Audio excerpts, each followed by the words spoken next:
Thank you. So, good morning. Good morning. So, this picture is not too unfamiliar for you. Everyone knows the knowledge of the soul. And what I'm looking at here is what you have heard of as vices: greed, anger, lust, attachment, ego, and your relationship with that thing called vices. And I am going to see if we can change your relationship with the vices. And correspondingly, this other side, the 5 elements of the soul: purity, peace, power, love, bliss. And you're all familiar with all of these. So now, do you understand very, very clearly that at the present moment, you are in the process of shifting from Tamo Pradhan to Sato Pradhan? And this type of shift is uncomfortable. Are you willing to have a slightly uncomfortable ride? Yeah. And if you look at it from the other angle, how long it took us to go from Sato Pradhan to Tamo Pradhan, slowly, slowly, slowly. And if you think about your Lokic age for a moment, you know how old you are, right? And if you see photographs of yourself over your life, you will see how your body changes, how your face changes over time. And while you're actually experiencing the progression through your life, you are not really so aware that you are continuously aging, right? And you might say, okay, my body is such and such an age, but I don't feel that old. Do you experience that? That you feel the way that you feel about yourself when you're really in touch with your inner self, it's a bit ageless. And like your body gets old, but you don't get old. It's an interesting thing. And it is because, of course, you are not your body. But what's happening here in our spiritual practice is that we're realizing that over these 84 births, we did get old. Old in the sense of, first of all, we lost power. And you know that when the soul shifted from the from the silver age to the copper age, something very definite happened. And what happened was that the soul was no longer able to operate by spiritual power, and it had to operate by physical power. That is really the main thing that happened. And there are myths and legends that refer to that. And for example, the one that is quite known to me and to any of you who have a little experience of the story of the Christianity, this fall of Adam and Eve from heaven to hell. Although they didn't say that it was a fall from heaven to hell, they just said it was a fall out of paradise. And of course, people said, oh, well, they must have been up here somewhere and they fell down here. But it's not really quite so physical. They fell from the state of soul consciousness to the state of body consciousness. So this fall is to lose the ability to perceive the soul. And when you can't perceive the soul, then what you can perceive is the body. And what did people perceive is that human beings are males and females, but before that, they did not perceive that. So when we're talking about going back from Tamo Pradhan to Sato Pradhan, there are a few things that we need to reacquire, which we lost. And this is one of them, that you are gender conscious, and you have been trained to be gender conscious by the culture that you're born in. And so to become free from gender consciousness is a big deal, because even the language, all the languages are constructed on the basis of gender consciousness. There is no pronoun for a soul. You either have he or she or it, and you can't say I'm an it. You can't say I'm a he, or you can't say I'm a she. There is no pronoun for a soul. So we just have to deal with that. But when you see another human being, you've heard many times, see the soul. But what does that mean? There are many implications. And the first soul you have to see is your own soul. And you can't really see another soul unless you see your own soul. How would you do that? That's very difficult. But seeing your own soul, one way in which you can become free from gender consciousness is to think that in your 84 births, 42 were male and 42 were female. Right? And so bearing in mind that half of your births are male and half of your births are female, what are you? You can't actually say, I am according to my current body, because that's just current, but it's not your actual identity. And when you think about Vishnu, Vishnu is called this combined form of Lakshmi and Narayan, which means that it's both male and female, I see. And the corresponding figure in bhakti is Mahalakshmi. Have you seen a picture of Mahalakshmi? It's exactly the same as the picture of Vishnu, but Vishnu's in a dhoti and Mahalakshmi's in a sari. That's the only difference.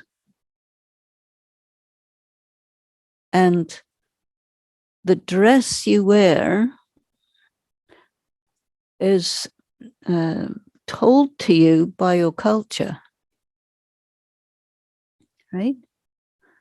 So I give you a little example about how powerful the body conscious culture is, that in Europe after the Second World War, they counted that there were 80 million dead. That's rather a lot of people. And the majority are men, because they go and fight, and so they get killed. And so after the war, there was very, very few men. But what they had to do was put together the world, because everything was broken. And so who was left over was more women. And so they had to do the work that previously had been men's work. and they put on trousers to do it. And in that culture, a woman wearing trousers was like the worst possible thing that could happen to anybody to see that, because it clashed with the preconception of this is a man, this is a woman. And so the war became an instrument for, it's quite useful for Baba, because he arrived on Earth just before the Second World War. And so when he was talking about destruction and all of this, it was right there in front of everyone. Then a couple of nuclear bombs were released and people saw the impact of that. So they knew. But now it's all been glossed over. But what Baba needed to do for us is to help us to understand what is the implication of being genderless. The other thing that happened to people is they come in different colors, all the way from very pale to very dark. And so people became color conscious and race conscious. There's a number of different races. And so people look at each other and they see what is the color of the body and what is the gender of the body. And that is called body consciousness, that you judge a person according to what they look like in terms of their body. That is body consciousness. And body consciousness, as I mentioned earlier, is the word for false ego. And false ego is about either superiority or inferiority. Both of those are false. It's very difficult for a soul in body consciousness to be aware of the self. Very difficult. You say you're a soul,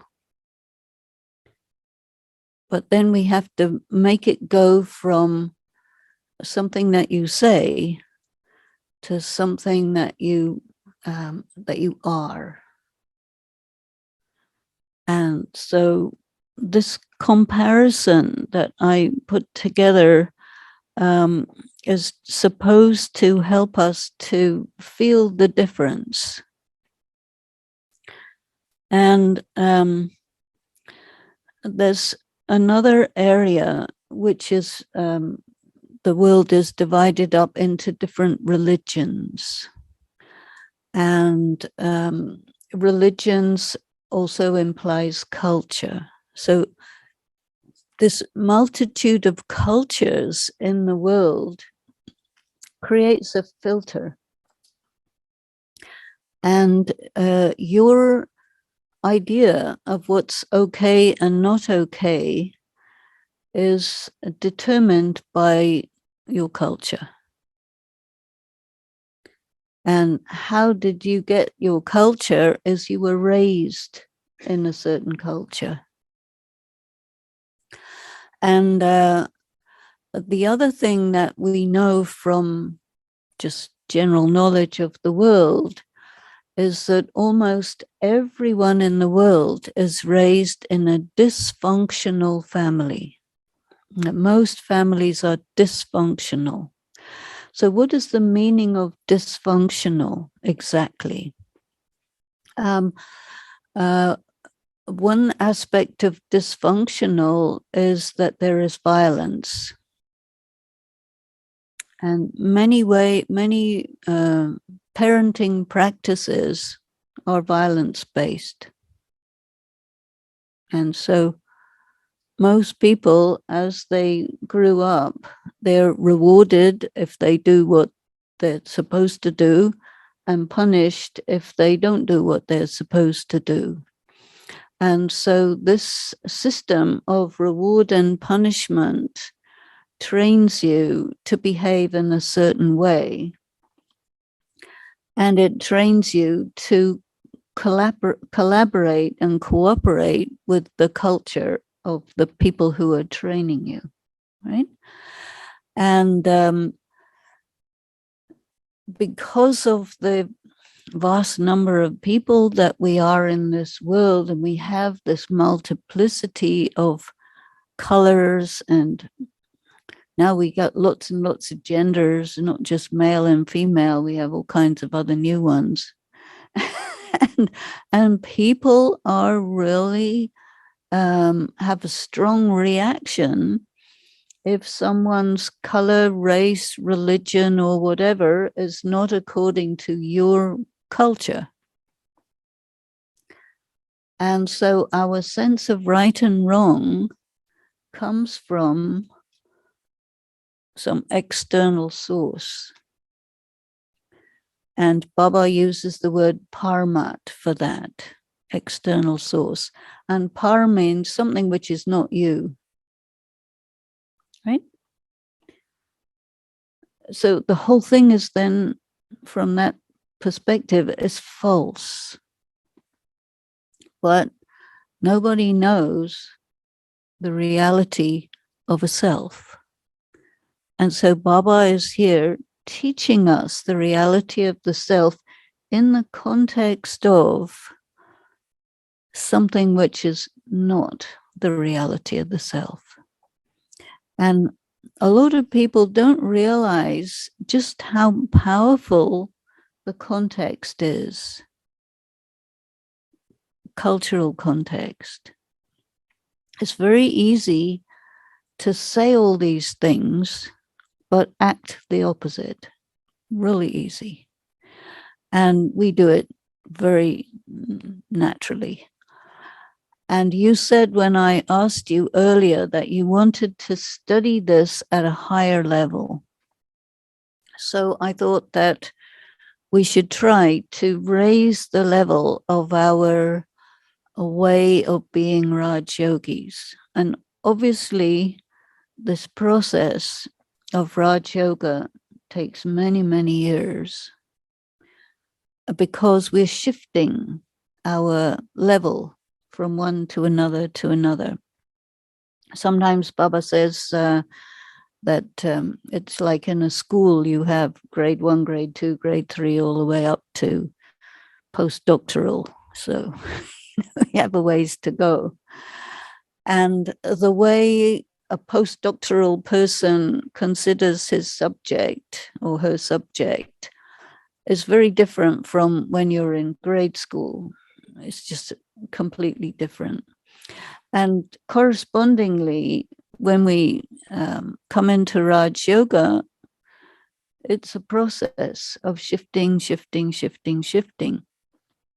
Just like in education, some people, they just go up to a certain level and then they leave school and they carry on and they go up to that. Some people go a little further, some people go a little further. But you all said you wanted to go as far as possible, right? So let's see if we can manage that. Now, another thing that is there is nationality.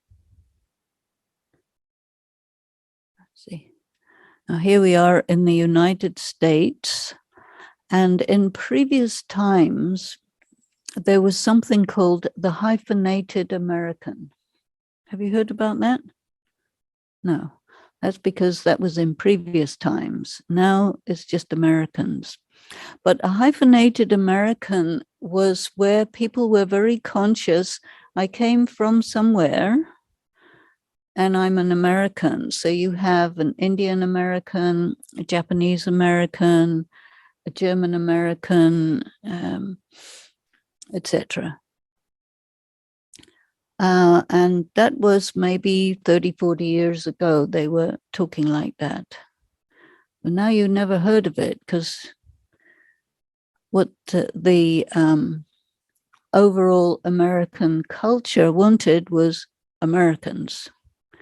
And so everyone became unhyphenated. But yet you still feel connected to your cultural roots, don't you? And it's a constant process of blending and merging and figuring out. And of course, you shift when you're around people with similar cultural roots, then the whole thing comes back. And when you're with people of dissimilar cultural roots, then you become something else, right? Naturally, it's how it goes. And these are kind of useful analogies for this process where we want to go from body conscious, Tamil Pradhan, limited, to Sato Pradhan, soul conscious. So Sato Pradhan, of course, means new. Generally speaking, you hear these things in terms of pure and impure. And you hear that anything Tamil Pradhan, body conscious, vice-based, etc., all of that goes in the category called bad. And anything Sato Pradhan, virtuous, etc., goes in the category called good. So you divide yourself up into good and bad people. But they're still very body conscious. Yes or no? Yeah. So let's see if we can go beyond good and evil. Why should we? Why is it useful to go beyond good and bad? Is because one of the characteristics of good people, quote unquote, is they're really good at finding fault with anybody who is not good. And that is also very body conscious, right? Because when you find fault with someone, you will notice something that corresponds to the packet full of bad things. You will say, oh, this person is like this. You tick the boxes of all the bad things, and then you say, I am better than that person. And then that's called the ego of superiority. Or then you might see somebody, oh my God, they're so marvelous and fantastic and virtuous, and ooh, and then you put yourself down and you put that person up.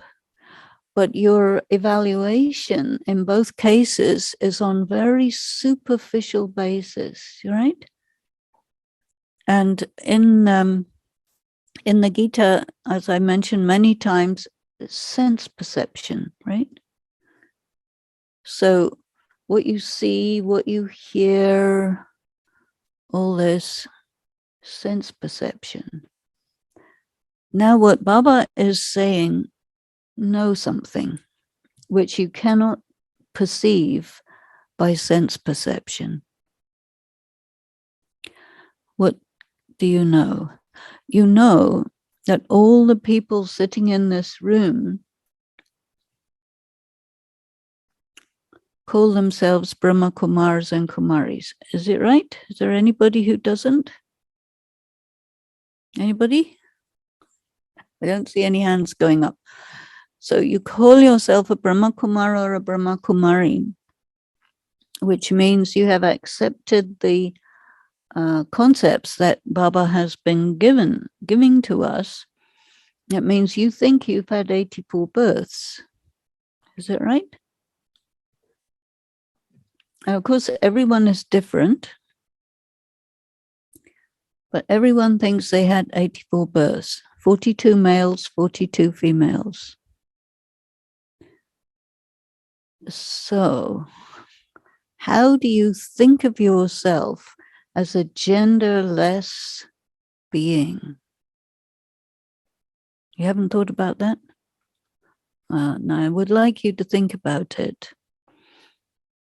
because when you identify with the current body that you have, then you take in a lot of messages that's given to you by your culture, which create limitations. You are a woman, therefore, therefore, therefore. You are a man, therefore, therefore, therefore. These are limitations. And they make you look at others seeing limitations. And when there is limitations, it actually creates conflict. And we are taught that we want to become Satopradhan deities. So a deity is not a figure that you find in an Indian temple. That is not a deity. Right? That is a figure that represents a deity, but it's not a deity. Is that right? And sometimes Baba says, you do not know the biography of these figures. So what is actually a deity? Because he says that when you go from Tamopradhan to Satopradhan, you go from a Manush to a Devta, right? And in English, they say from a human being to a deity, but it's actually not quite right, because deities are humans. But what's the difference? The people who are Tamopradhan, they are called mortals. And the people who are Satopradhan, they are called immortals. That is, a deity is immortal, right? A soul is also immortal. So a soul-conscious soul who never becomes body conscious, that's a deity. And a body conscious soul who never becomes soul conscious, that's a mortal. Now, as I mentioned earlier, we are in this shifting, going from Tamopradhan to Satopradhan. That means we're going from this mortal to immortal. And we're going from a specific gender to all genders, both genders. We're going from a specific nationality, race, culture, to something that is part of what it means to be a deity. And sometimes Baba has talked about Brahmin culture. Nobody knows quite what that is, but he did use that word. And so sometimes people think about it. And what does it mean to be a Brahmin? You see, because everybody who says I'm a Brahma Kumar or a Brahma Kumari, that means they're claiming to be a Brahmin. And so we have to think about what's a Brahmin. And according to the caste system, a Brahmin is the highest caste, right? And so what is the meaning of highest? It has to do with Satopradhan, right? And Tamopradhan means lowest. So we are moving from low, which is called Shudra, to Brahmin. And in the customary culture of India, it is not possible to change your caste, right? If somebody gets married to somebody in a different caste, they have a problem, because what caste is the child? So they say you can't marry somebody who's not exactly the same as you, because otherwise we don't know how to handle the consequences. And so that's very physical. But here Baba is saying, no, you have to go from Shudra to Brahmin.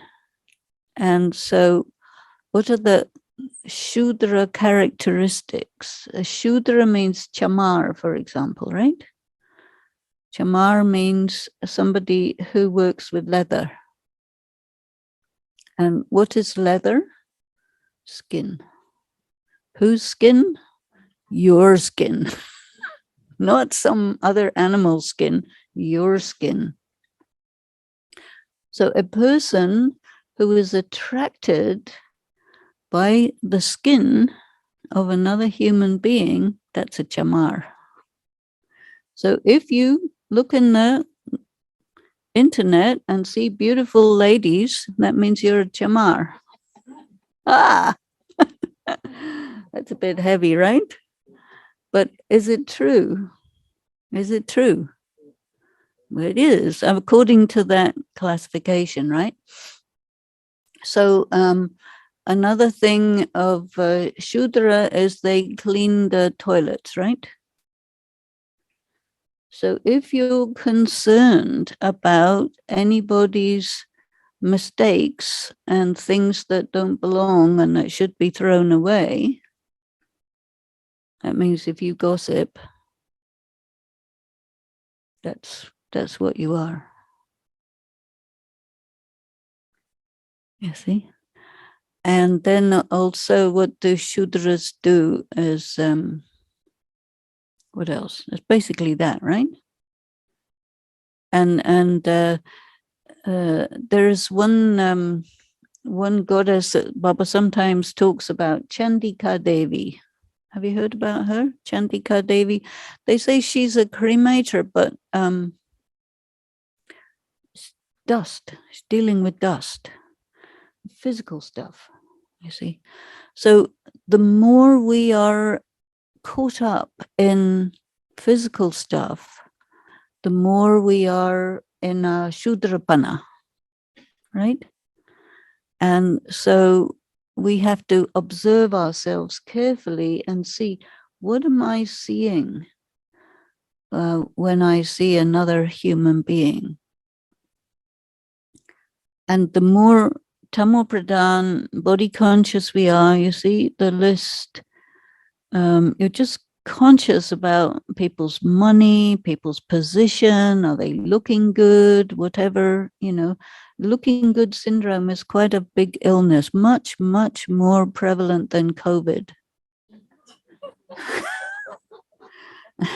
Highly contagious, right?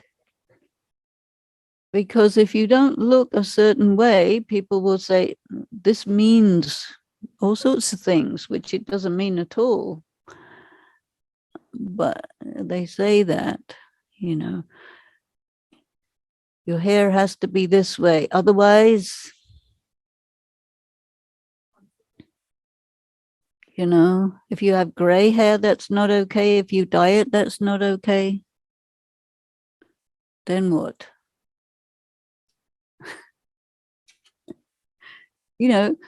People put themselves in trouble by this incredible concern that a physical characteristic means something to do with a person's spiritual character, but it doesn't, right? If you dress like this, it means you're a good character. No, it doesn't. Be careful. You can get deceived. And Baba mentions about deception, right? And he says you get deceived by Maya. And what is Maya? Maya means that which is not there. That which is not there. People say illusion, but I don't. because you don't know how to process that concept. Not really. But if you say that which is not there, means something that you think is there is not actually there. No, imagine. It's to do with perception. So if you perceive a person, the soul, then you will perceive what's there. But if you're looking at the dress, the color, the gender, the social status, the position, the money, you will see what is not there. And it will deceive you. But you don't think it will deceive you, but it will deceive you. And so it's not so easy to remain undeceived. You have to be a very good judge of character. And that's not easy because people are very good at putting on a good face. You see, have you ever been betrayed? Have you been betrayed? You could be betrayed in relationship, business. Somebody breaks their promises, tell you something, do something else. You've never been betrayed? Of course you have. No? Probably have.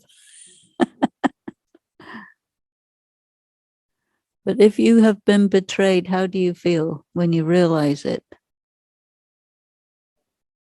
Pretty bad.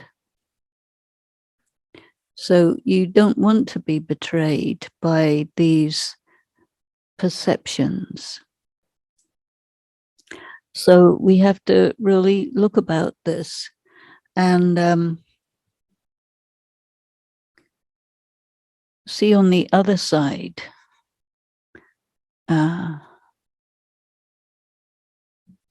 You're made of light. It's quite difficult to think of yourself as made of light, right?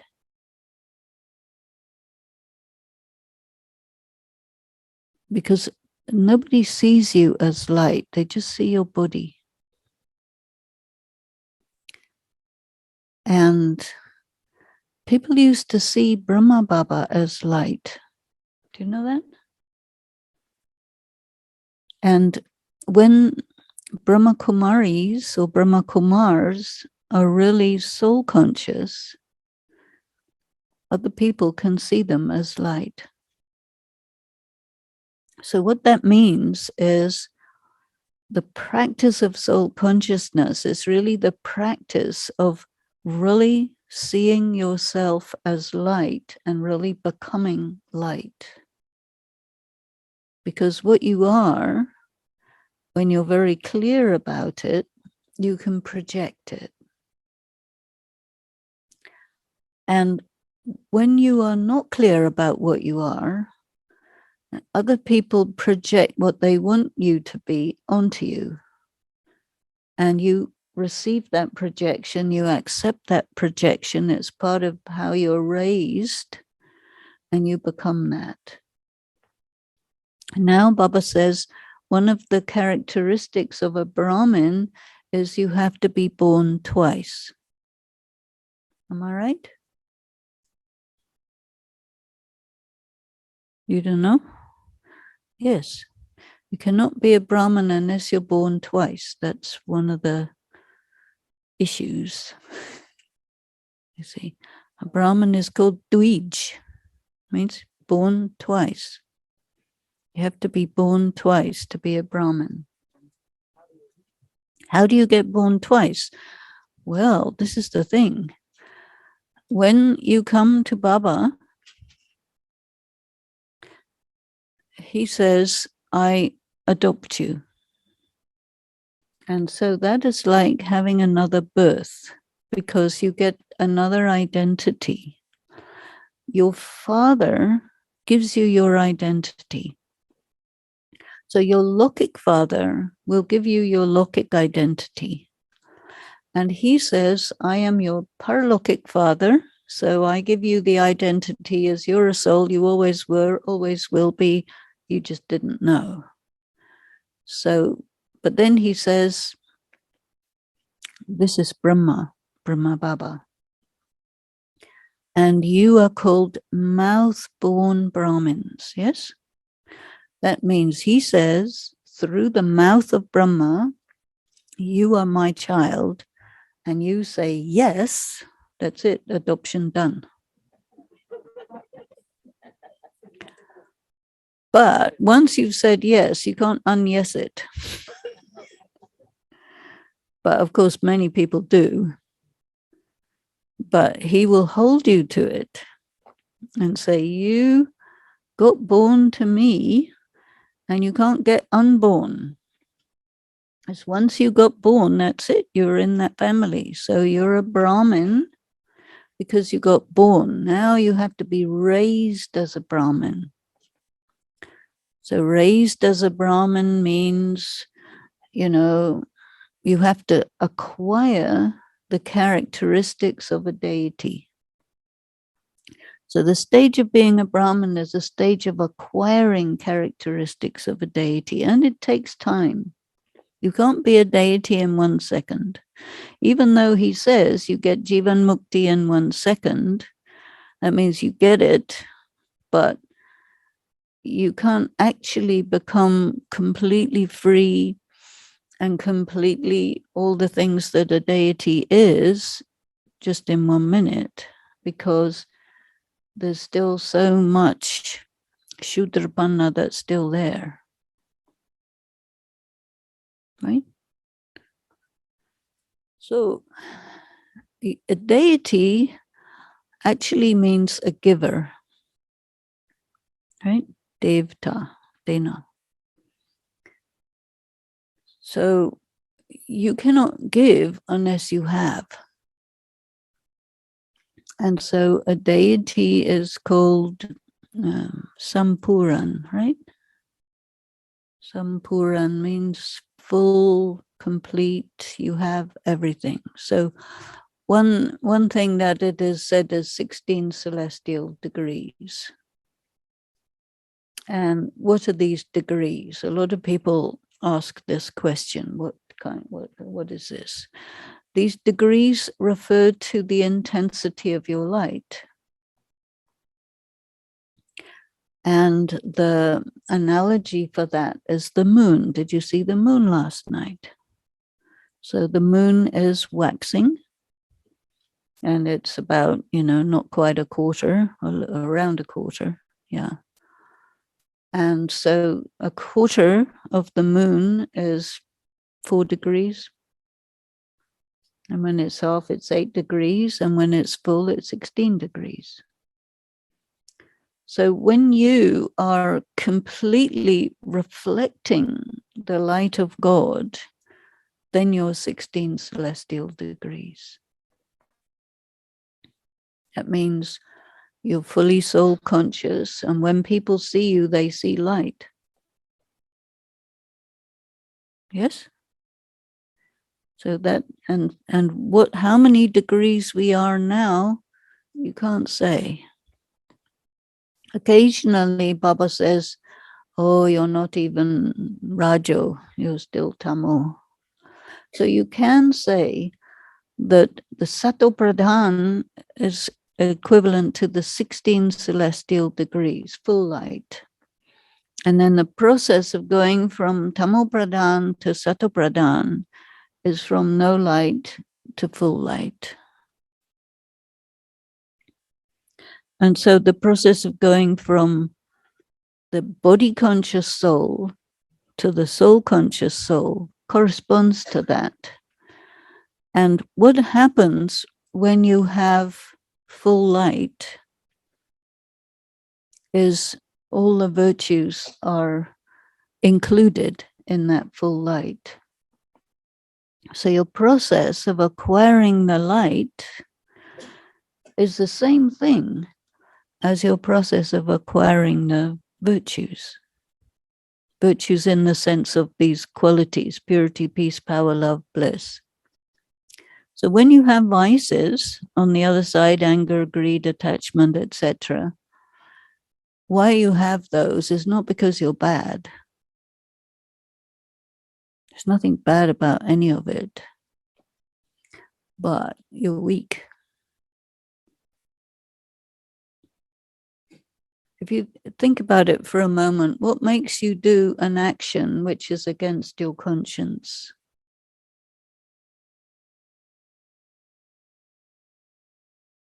You're weak. If you would be strong, you would never do that.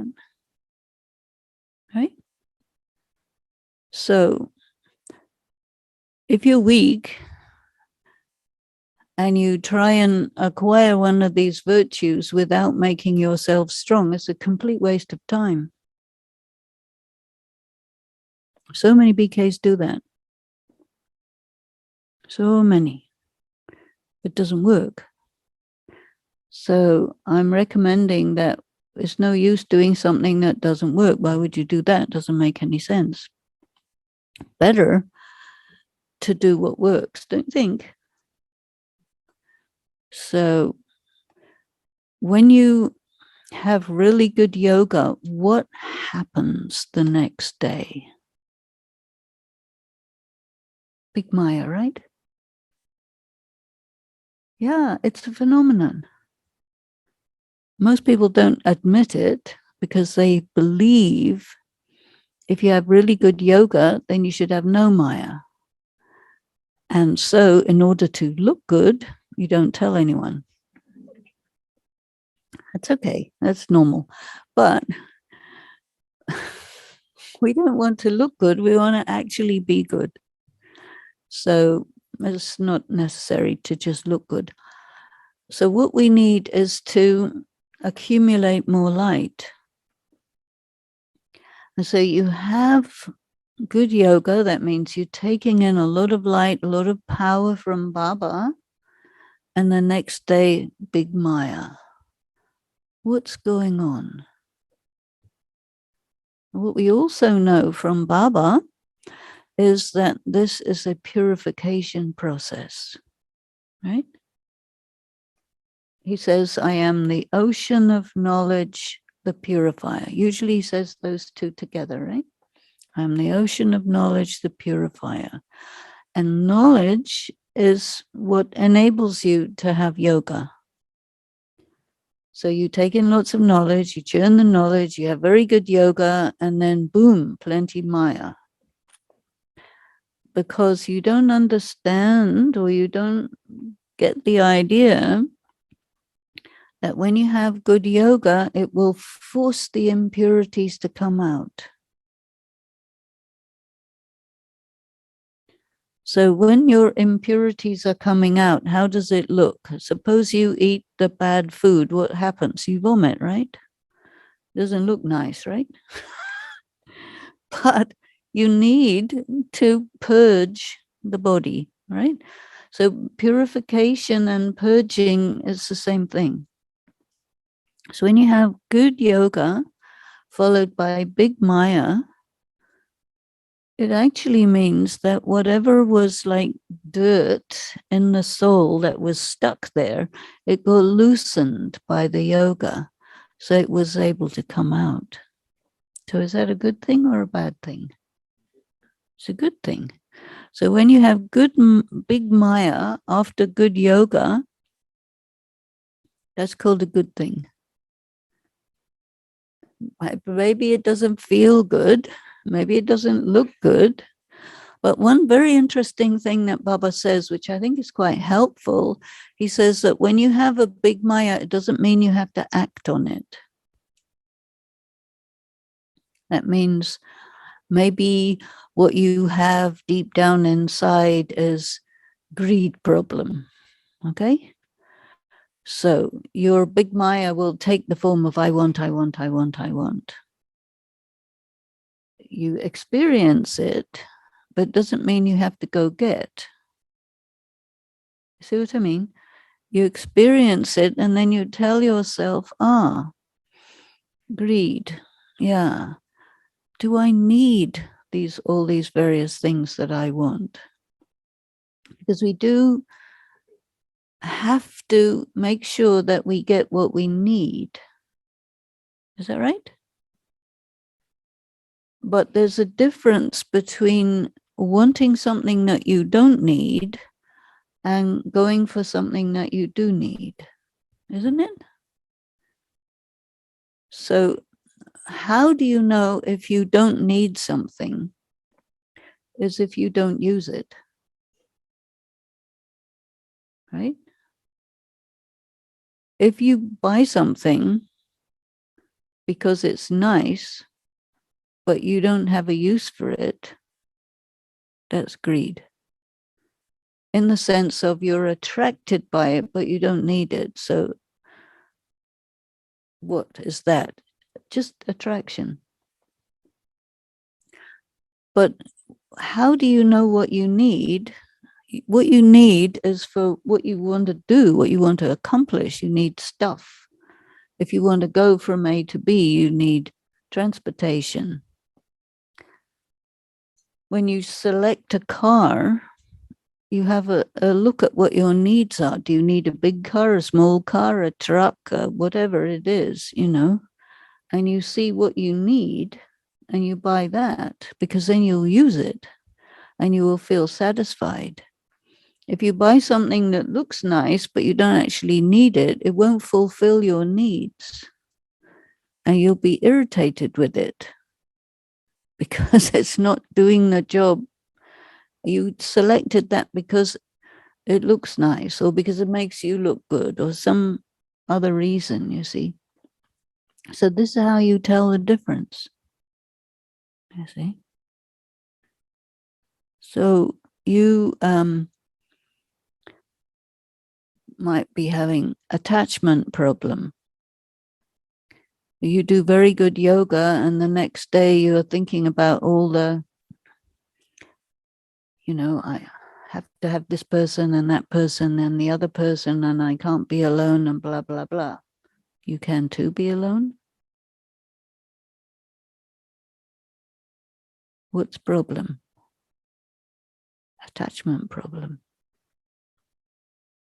So, but if you don't experience it, you won't know what your problem is. If you don't know what your problem is, you can't make effort. Can you? Because everyone has their own individual thing, their weakness.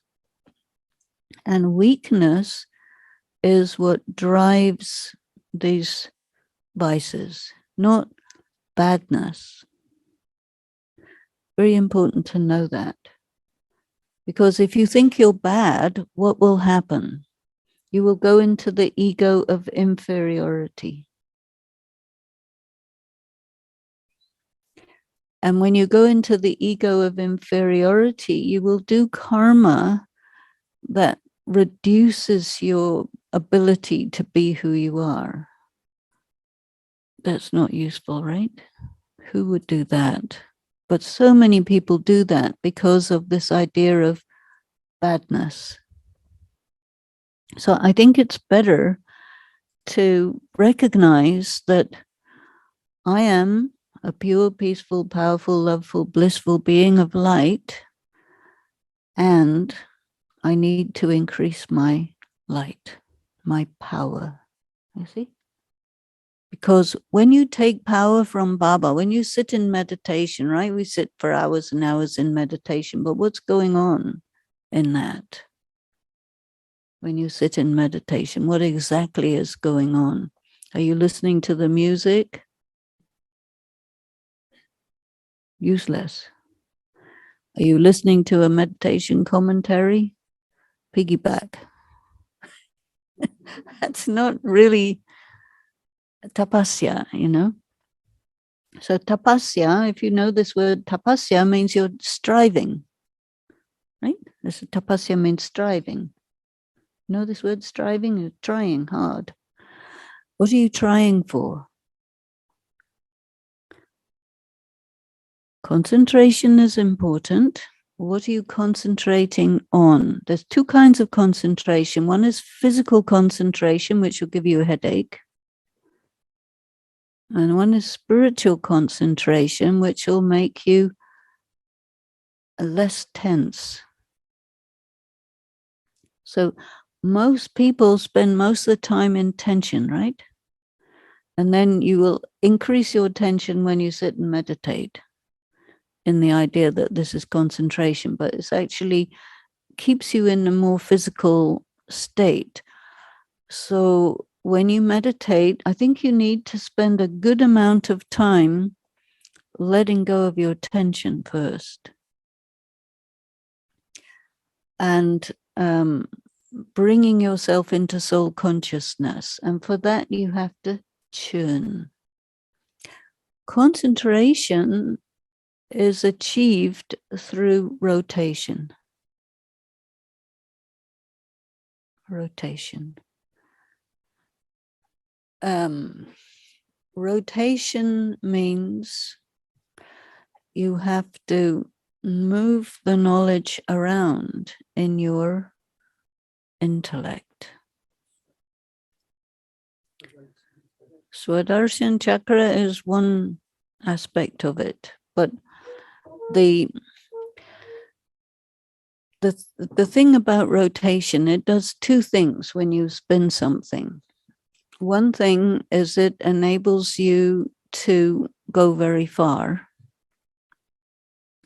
And another thing, it enables you to remain stable in a single plane. Have you ever ridden a bicycle? Right? When your bicycle is moving, you will not fall off. When your bicycle is not moving, you have to put your feet down because otherwise you will fall off. What is that? It tells you that when a wheel is rotating, it stays in one plane. This is called a gyroscope. The bicycle is going this way, right? Your Swadarshana chakra is going this way, like a helicopter, yeah? So when you take any point of knowledge and you go into the depth of it, what are you doing? You're collecting up all the points that are connected with that point that you want to meditate on. Am I right? So if you say, okay, I want to be soul conscious now. So then you have to collect up all the things that you have seen in the Murli about being soul conscious, and you have to think about them one after the other, and it takes the form of a circle because Baba's gyan is circular in nature. Lokik gyan is linear in nature.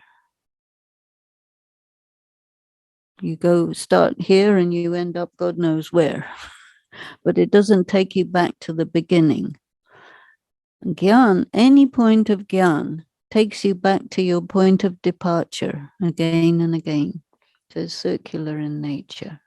Understand? So I'll take a question after a few minutes. So what I'm wanting to do in this session is for you to really think about weakness and self-empowerment as opposed to goodness and badness. Why? Because we want to go from bhakti to gyan. And in bhakti, what do they say in their prayers? You are God and I am something down on the floor somewhere. I am Neech, Papi, etc., etc. This is bhakti. This is not gyan. When you mix bhakti into gyan,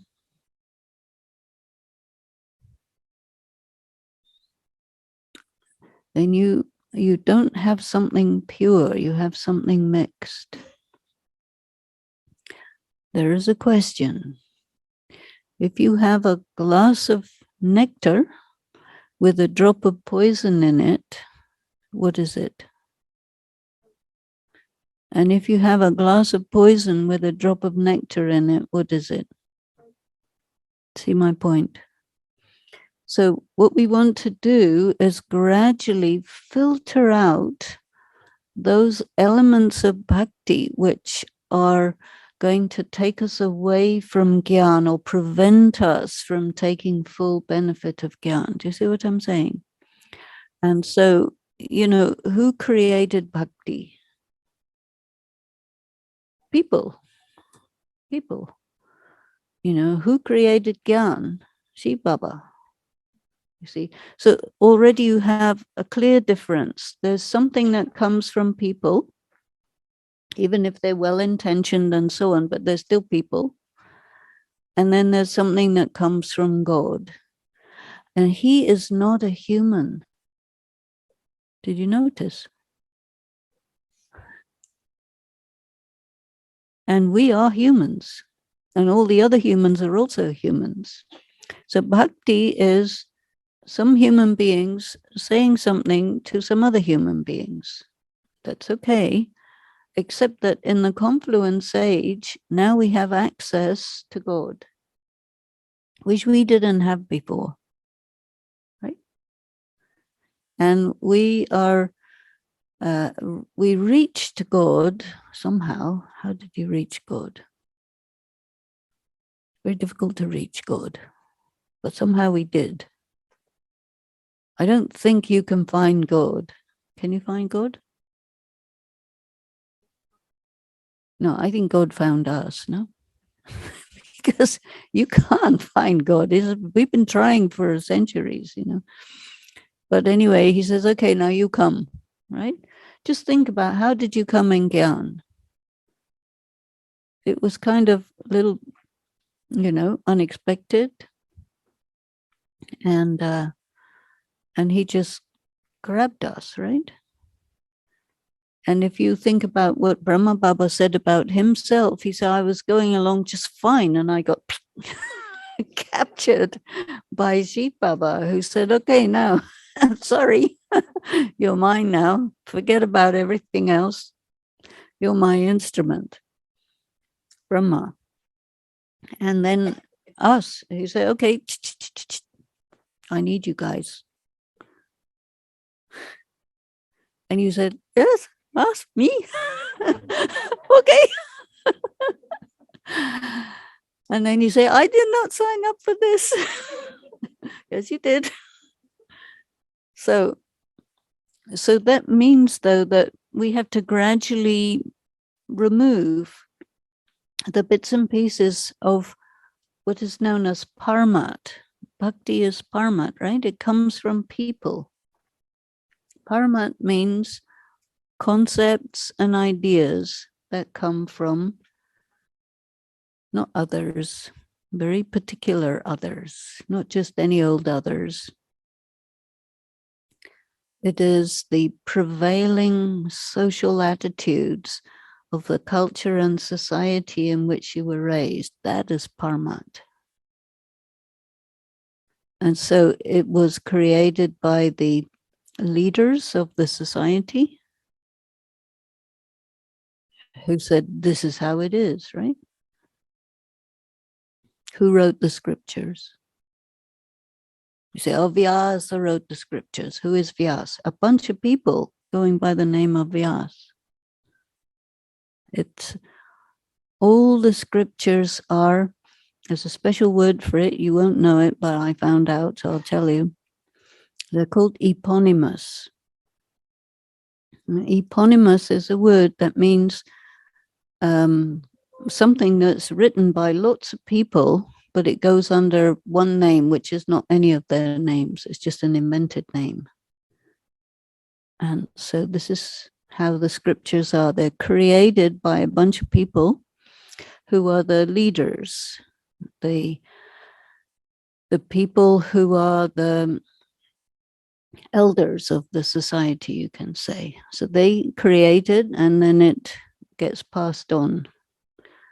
And so in India, there is a lot of importance given to ancestors, right? And some people, they say that the ancestors knew and they passed it on. And so if you create new information, it would be wrong because all the knowledge was known by the ancestors. This is the belief in India, yeah? And so when science came along, that was different, right? Science is discovered by analyzing the physical world. And it's not possible for a human being to analyze the world of the spirit. It's out of range. So when Shiv Baba comes, he says, I'm God, I'm the ocean of knowledge. So you want to hear? I'm telling. And we say, yeah, we want to hear. And then we say, no, it can't be right. He says, I'm God. I know. And this is why in the Gita, the whole thing is this argument. Arjuna is saying, no. And Krishna, I am God, you know. Okay. No, I don't agree. No, it can't be right. Right? Eventually, he says, okay, I got it. And that story is really our story. Because there are many things that Baba says that we don't bother with. Right? Or we don't get it. Or we say, well, it doesn't apply to me. Something like that, you know?